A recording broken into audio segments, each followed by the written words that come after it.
Donc, les 4 piliers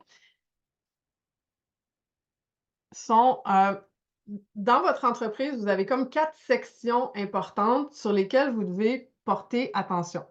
Il y a le fait de bâtir votre audience, donc votre marché froid, les gens qui ne vous connaissent pas encore pour les faire entrer dans votre univers. Donc, à cet endroit-là, ça va être vos cadeaux gratuits, ça va être vos publications sur les médias sociaux, ça va être d'amener des gens sur votre liste d'envoi. Donc, on part vraiment de ceux qui ne nous connaissent pas et on bâtit notre audience.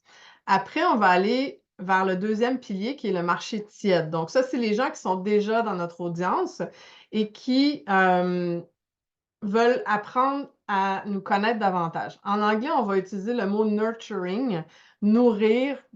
Ça ne veut pas tout à fait dire la même chose en français, je trouve, mais bon, c'est cette étape-là qui va être de créer des contenus qui sont plus longs. Ça peut être sous forme de vidéos ou de webinaires ou de faire des cadeaux gratuits qui sont un peu plus volumineux, qui vont vraiment permettre aux gens d'entrer à un autre niveau dans notre univers.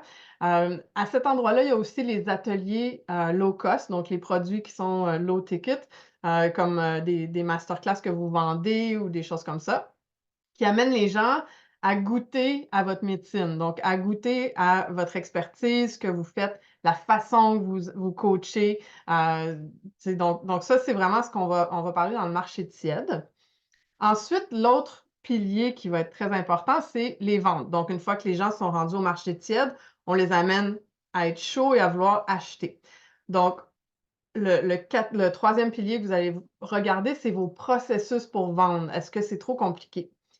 Et le quatrième pilier, c'est la livraison. Donc, c'est tout ce que vous faites comme service client, comme onboarding, comme espace membre, la façon que c'est structuré, comment ça fonctionne, etc., pour enlever les points de friction, comme on parlait tantôt de trouver le lien Zoom. Donc, moi, si je prends mon exemple, OK, si je prends mon entreprise cette année, j'ai déjà, l'année passée, travaillé beaucoup sur la portion vente en éliminant les appels découvertes. Donc, pour moi, cette section-là est extrêmement simplifiée déjà. Donc, je n'ai pas à mettre mon focus là-dessus cette année, c'est déjà fait. Peut-être que dans votre cas, vous faites encore beaucoup d'appels découvertes puis que le processus pour vendre est très lourd. Donc, ça peut être une idée de mettre un focus là-dessus pour aller voir comment je peux simplifier ce pilier-là. Moi, cette année, ça va être plus sur la livraison que je dois simplifier, donc d'aller mieux structurer l'espace membre, de voir un peu les irritants, les endroits où ça peut être un peu plus automatisé, travailler sur mes séquences de courriel, des choses comme ça. Donc, j'ai un focus à mettre sur ça cette année pour simplifier ma portion de livraison parce qu'il y a trop d'éléments que je fais manuellement encore ou qui ne sont pas optimales et qui, quand c'est pas optimal, ben, ça crée plus de demandes de support client, plus de questions qui reviennent toujours, puis on répond toujours aux mêmes choses. Donc, si dans votre entreprise en ce moment, vous passez une grosse majorité de votre temps dans la livraison, là, je ne parle pas du nombre de coaching, mais ça peut être ça aussi. Si vous faites trop de coaching privé puis que votre horaire est complètement plein, ça peut être de voir comment je peux simplifier. Est-ce que je peux transitionner vers du groupe ou vers de l'hybride qui va amener les deux formules? Heu, Moi, par exemple, j'ai moins mis l'accent sur le fait de bâtir ma liste courriel. Donc, cette année, je mets aussi un focus sur l'audience pour, commencer à faire de la pub Facebook pour accélérer un peu la croissance de ma visibilité et de ma liste.